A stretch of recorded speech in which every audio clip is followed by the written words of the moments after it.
ഹരിയാനയിൽ BJP ഒറ്റയ്ക്ക് മത്സരിക്കുമെന്ന് കേന്ദ്ര ആഭ്യന്തര വകുപ്പ് മന്ത്രി അമിത്ഷാ.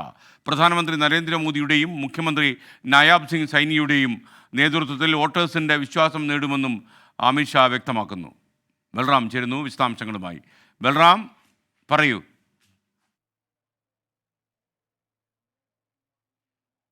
SKN ഈ ലോക്സഭാ തിരഞ്ഞെടുപ്പിന് ശേഷം ആദ്യം നടക്കുന്ന നിയമസഭാ തിരഞ്ഞെടുപ്പാണ് ഹരിയാനയിലേത്. വരുന്ന സെപ്റ്റംബർ ഒക്ടോബർ മാസങ്ങളിലായി ഈ തിരഞ്ഞെടുപ്പ് നടക്കും. അതിനായുള്ള ഒരുക്കങ്ങൾ രാഷ്ട്രീയ പാർട്ടികൾ നടത്തിവരുന്നതിനിടെയാണ് ഹരിയാനയിൽ ഒറ്റയ്ക്ക് മത്സരിക്കുമെന്ന് ആഭ്യന്തരമന്ത്രി അമിത്ഷാ വ്യക്തമാക്കിയിരിക്കുന്നത്.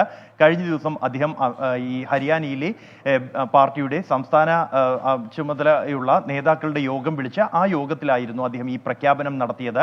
കഴിഞ്ഞ തവണ 2019 BJP തുടർഭരണം തേടി മത്സരിച്ചിരുന്നു എങ്കിൽ പോലും ഒറ്റയ്ക്ക് കേവല ഭൂരിപക്ഷം ലഭിച്ചില്ല. തുടർന്ന് തെരഞ്ഞെടുപ്പിന് ശേഷം ദുഷ്യന്ത് ചൌട്ടാലയുടെ JJPയുമായി സഖ്യമുണ്ടാക്കിയാണ് സർക്കാർ രൂപീകരിച്ചത്.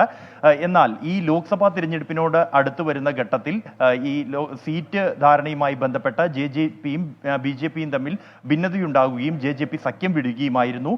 ഈ സംസ്ഥാനത്തെ സംബന്ധിച്ചിടത്തോളം വലിയ കർഷക രോഷം, ഒപ്പം തന്നെ ഗുസ്തിക്കാരുടെ സമരവുമായി ബന്ധപ്പെട്ട വിഷയങ്ങളും BJPക്ക് എതിരായി വലിയ വികാരം തന്നെ സൃഷ്ടിച്ചിട്ടുണ്ട് ജനങ്ങൾക്കിടയിൽ. അത് ഈ ലോക്സഭാ തിരഞ്ഞെടുപ്പിൽ പ്രതിഫലിച്ചിരുന്നുവെങ്കിലും നിയമസഭാ തിരഞ്ഞെടുപ്പിൽ ശക്തമായി പ്രതിഫലിക്കുമെന്നും BJPക്ക് ഇത്തവണ 15 സീറ്റ് മാത്രമേ ലഭിക്കാനിടയുള്ളൂ എന്ന് പാർട്ടിയുടെ ആഭ്യന്തര സർവേയിൽ പോലും വ്യക്തമാക്കിയ ഒരു പശ്ചാത്തലത്തിലാണ് ഒറ്റയ്ക്ക് വിജയിക്കാൻ കഴിയും എന്ന ആത്മവിശ്വാസം അമിത്ഷാ ഈ ഘട്ടത്തിൽ പ്രകടിപ്പിക്കുന്നത് എന്നുള്ളത് ശ്രദ്ധേയമാണ്.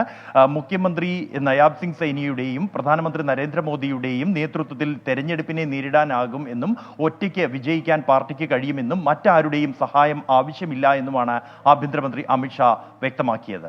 SKN നെടുങ്ങാടിയാണ് വിവരങ്ങൾ നൽകിയത്.